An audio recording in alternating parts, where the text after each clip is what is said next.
more of Ladies Can We Talk with Debbie Georgatos, right here on 660 AM The Answer. Hey there, welcome back to Ladies Can We Talk. And I have in the studio, which is always more fun when our guests come out to the studio. I have two young men here from SMU I just met this week.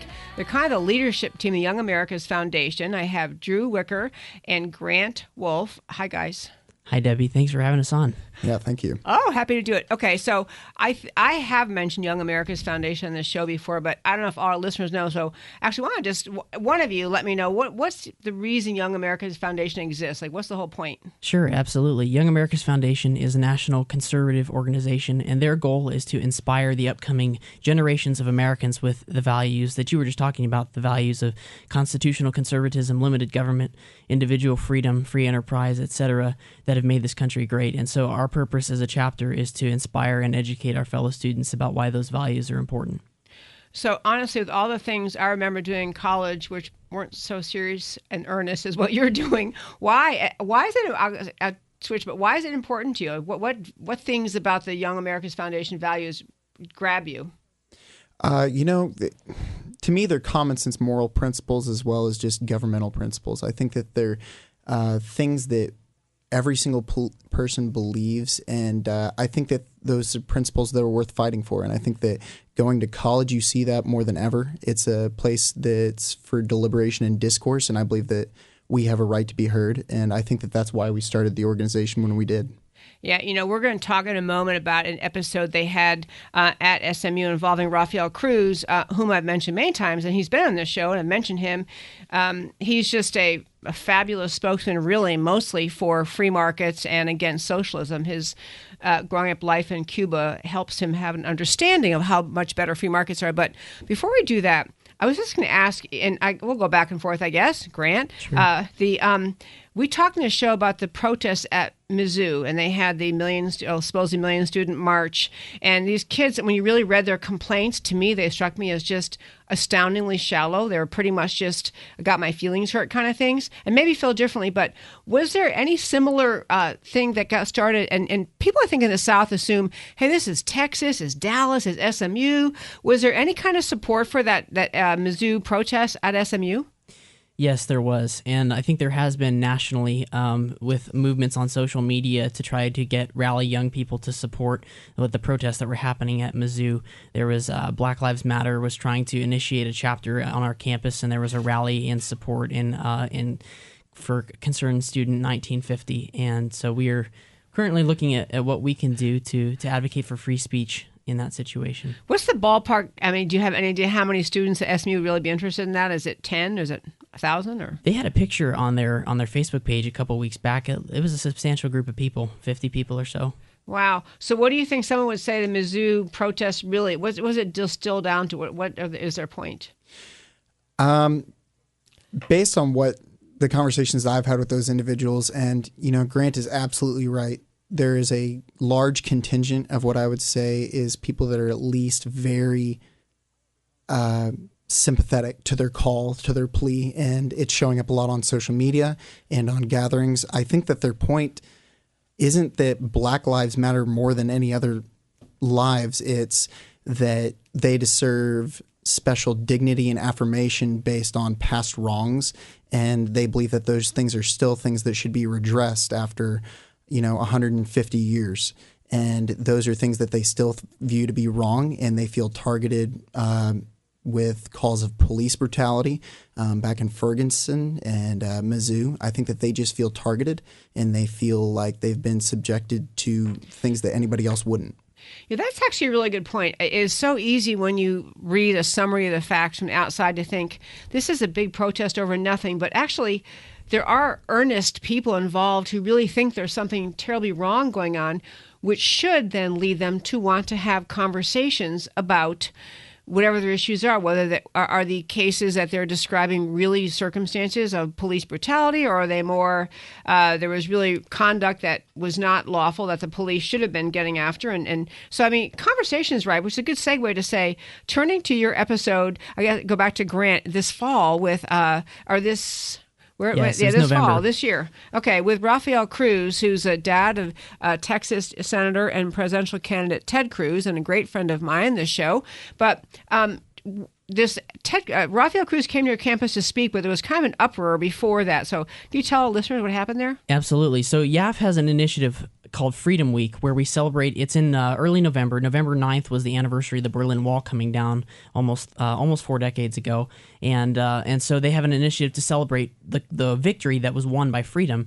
And so Rafael Cruz, like you mentioned, having experience with socialism and communism in Cuba, we figured that he would be great to come and speak to our campus about what's right with America, to talk about why freedom is important. Yeah, because so often you hear about people saying, oh, this is what's wrong with America, but to highlight the true greatness of our country and the exceptionalism of our country. So we applied for Student Senate funding to pay his honorarium, and we didn't think much of it, but there was a senator who is a graduate law student who held up the proceedings on the Senate floor for almost 2 hours trying to defund our event.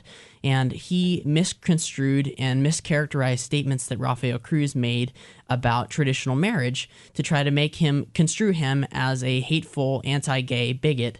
And even though the topic of his talk was having nothing to do with homosexuality, furthermore, I think the question at hand is it's an issue of free speech. Even if he was coming to talk about his views about his Christian faith and what he believes marriage to be, he should have the right to come and to talk. And like Drew mentioned, a university is a place of dialogue. And so often we hear the left preach tolerance and free dialogue, but then they're the ones first to stifle it.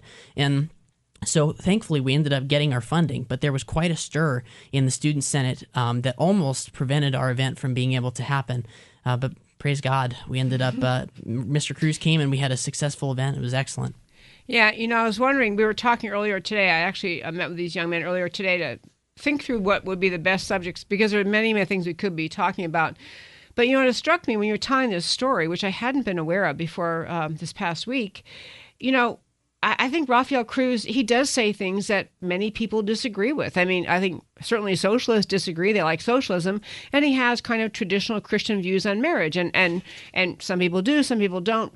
But it never seems to me on campuses that it's the conservatives who ever are trying to shut down the liberal message. It's always the other way around, it seems like. And then this is another example of that. This law student was essentially saying, because he doesn't agree with what Rafael Cruz apparently embraces as the Christian view of marriage, that he, the student, should be able to prevent Rafael Cruz from speaking on your campus. Isn't that about what he was saying?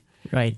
And I think the interesting thing is, again, we're talking about academic institutions being places of learning and education. I was talking to you about this earlier today. There's a quote by Aristotle where he said, it's the mark of truly educated minds to be able to entertain ideas without accepting them. And that's exactly what you were talking about. That maybe if you don't necessarily agree with something, to be able to talk about it, engage with it, argue it back and forth, and find the truth value.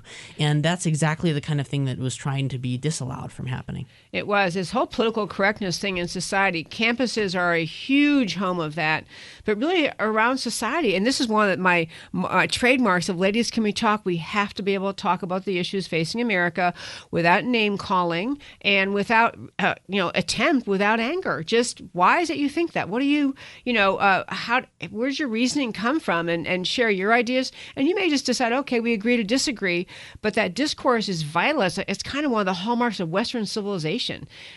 It's how I see it. I was astonished we can't have that more commonly. Well, what is Young America's Foundation at SMU? I'm going to direct this to Drew. What do you want to do this? You guys are both sophomores, right? You have years ahead of you. Okay. So what do you want to do in the spring semester? Like what kinds of issues do you want Young America's Foundation to bring to the attention of SMU students? So initially, what we've been doing this semester has been largely reactive, and we'd like to change that. We'd like to present a positive, optimistic view for the conservative vision, not only on SMU's campus, but for Texas, for Dallas, and for the United States. And we feel that that's largely missing right now at SMU. And one of the areas that we'd really like to target is areas of free speech, and we feel that that's going to be a continuing issue, particularly this next semester. We don't think that's about to die down. Mm-hmm. We also feel that there's a great opportunity to talk about free market and free enterprise. And we plan on bringing in Steve Forbes to speak at SMU next semester. We found out that over 50% of millennials in our generation and our college campus do not believe in free enterprise and the merits of that system.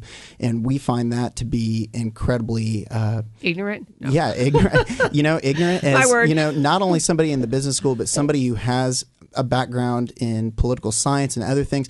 I think that's where a lot of it comes from. It comes from ignorance. It's from people that they don't have a whole world view. You have people, to quote Marco Rubio, we need less philosophers, more welders, people that understand that just the philosophy, more people in my dorm that I have conversations with, the people that are liberal are the people that just go into political science. They're people that just target one area and they focus so heavily on it and they just take their professor's word for it. They do not challenge it.